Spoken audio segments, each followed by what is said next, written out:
আজকে আমরা জানব ব্র্যান্ড কাকে বলে। আসলে ব্র্যান্ড এমন একটা শব্দ যেটা আমাদের সোসাইটিতে বহুল আলোচিত, বহুল পরিচিত। আমরা কথায় কথায় কিন্তু ব্র্যান্ড শব্দটা ব্যবহার করে থাকি। তো আসলে এই ব্র্যান্ডের সংজ্ঞাটা কি সেটা আজকে জানব। ব্র্যান্ড কাকে বলে, হোয়াট ইজ ব্র্যান্ড? যারা বিজনেসের স্টুডেন্ট অর্থাৎ বাণিজ্য শাখায় পড়াশোনা করতেছে তাদের জন্য আমার আজকের লেকচারটা অনেক গুরুত্বপূর্ণ। যারা মার্কেটিং বিষয়ে অনার্স করতেছে, মাস্টার্স করতেছে, তাদের জন্য আমার এই ভিডিওটা খুবই গুরুত্বপূর্ণ হতে চলেছে। যারা মার্কেটিংয়ে নিজের ক্যারিয়ার করবে তাদের জন্য আমার এই ভিডিওটা খুবই গুরুত্বপূর্ণ। তো আসুন জেনে নিই আমরা ব্র্যান্ড কাকে বলে। আমরা আমাদের দৈনন্দিন জীবনে ব্র্যান্ড শব্দটি প্রায়ই ব্যবহার করি। অনেক সময় আমরা কাউকে বলতে শুনি, আমি ব্র্যান্ডের কাপড় ছাড়া পরি না, আমি ব্র্যান্ডের ঘড়ি ব্যবহার করি, আমি ব্র্যান্ডের সিগারেট ছাড়া খাই না, আমি শুধু ব্র্যান্ডের মোবাইল ব্যবহার করি। কিন্তু প্রশ্ন হলো, ব্র্যান্ড বলতে আসলে কি বোঝায়? অনেকের ধারণা যে পণ্যের দাম বেশি সেটাই ব্র্যান্ড, কিন্তু মার্কেটিংয়ের ভাষায় এই ধারণা সম্পূর্ণ সঠিক নয়। আজকের ভিডিওতে আমরা জানব ব্র্যান্ডের প্রকৃত অর্থ, ব্র্যান্ড সম্পর্কে মানুষের প্রচলিত ভুল ধারণা এবং মার্কেটিংয়ের দৃষ্টিতে ব্র্যান্ড আসলে কি। সাধারণ মানুষ ব্র্যান্ড বলতে আসলে কি বোঝে? সাধারণ মানুষ ব্র্যান্ড বলতে বোঝে এমন পণ্য বা সেবাকে বোঝে যার দাম বেশি, মান ভালো এবং সমাজে যার একটা মর্যাদা আছে। যেমন Apple iPhone, Rolex watch, Mercedes Benz, Gucci, Louis Vuitton. এই ধরনের অনেকেই মনে করেন ব্র্যান্ড মানেই এই সমস্ত দামি পণ্য, কিন্তু বাস্তবে বিষয়টি এত সরল নয়। তাহলে মার্কেটিংয়ের ভাষায় ব্র্যান্ড কি? মার্কেটিংয়ের ভাষায় ব্র্যান্ড হলো এমন একটি নাম, প্রতীক, চিহ্ন, ডিজাইন, শব্দ, রং অথবা পরিচয় যা একটি প্রতিষ্ঠান বা পণ্যকে অন্য প্রতিষ্ঠান বা পণ্য থেকে আলাদা করে। সহজ ভাষায় ব্র্যান্ড ইজ অ্যান আইডেন্টিটি, অর্থাৎ ব্র্যান্ড হলো একটি পরিচয়, যে পরিচয় দেখেই মানুষ একটি পণ্য বা প্রতিষ্ঠানকে চিনতে পারে। তাহলে এর একটি উদাহরণ হয়ে যাক। ধরুন বাজারে দুই ধরনের লবণ আছে, একটির নাম নেই, প্যাকেট নেই, পরিচিতি নেই, মানে খোলা লবণ। অন্যটি মোল্লা সল্ট অথবা এসিআই পিওর সল্ট নামে বিক্রি হচ্ছে।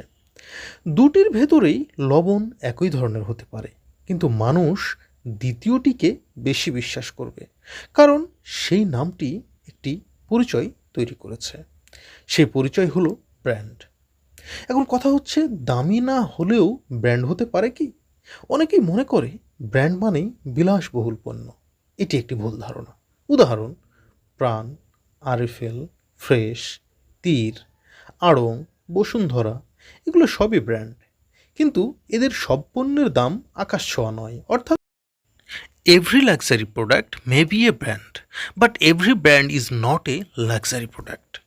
আসলে মানুষের মনে কি তৈরি হয়? একটি গুরুত্বপূর্ণ বিষয় হলো, ব্র্যান্ড কারখানায় তৈরি হয় না, ব্র্যান্ড তৈরি হয় মানুষের মনে।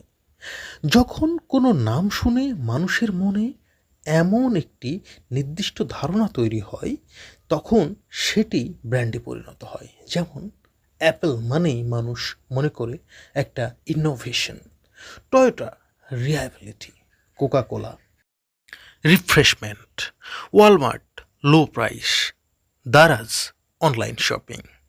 দেখুন, নাম শুনেই আমাদের মনে কিছু ধারণা চলে আসে। এই ধারণাগুলোর সমষ্টি হলো ব্র্যান্ড। এই ঠিক যেমন অ্যাপেলের নাম শুনলে একটা ইনোভেশন মনে হয়, টয়োটার নাম শুনলে রিলায়েবিলিটি মনে হয়, কোকাকোলার নাম শুনলে রিফ্রেশমেন্ট মনে হয়, ওয়ালমার্টের কথা মনে পড়লে লো প্রাইসের কথা মনে হয়, আবার দারাজের কথা মনে পড়লে অনলাইন শপিংয়ের কথা মনে হয়। আসলে এগুলোই হচ্ছে ব্র্যান্ড। তাহলে ব্র্যান্ডের মূল উপাদানগুলো কী? একটি শক্তিশালী ব্র্যান্ড সাধারণত কয়েকটি বিষয়ের উপর দাঁড়িয়ে থাকে, যেমন brand name, logo, quality, customer experience, reputation, trust, consistency. যে কোনো গুরুত্বপূর্ণ একটি শক্তিশালী ব্র্যান্ড কি তার আস্থা বাড়ায়, বিক্রয় বৃদ্ধি করে, প্রতিযোগীদের থেকে আলাদা করে দেয় সেই পণ্যটাকে, গ্রাহকদের আনুগত্য তৈরি করে, বেশি মূল্য নেওয়ার সুযোগ তৈরি করে দেয়। এই কারণেই বড় বড় কোম্পানিগুলো কোটি কোটি টাকা ব্যয় করে ব্র্যান্ড তৈরি করে। তাহলে সংক্ষেপে আমরা ব্র্যান্ডের সংজ্ঞা কি বলতে পারি? ব্র্যান্ড হলো এমন একটি পরিচয়, ভাবমূর্তি এবং বিশ্বাসের সমষ্টি যা কোনো পণ্য, সেবা বা প্রতিষ্ঠানের প্রতি মানুষের মনে গড়ে ওঠে এবং তাকে অন্যদের থেকে আলাদা করে।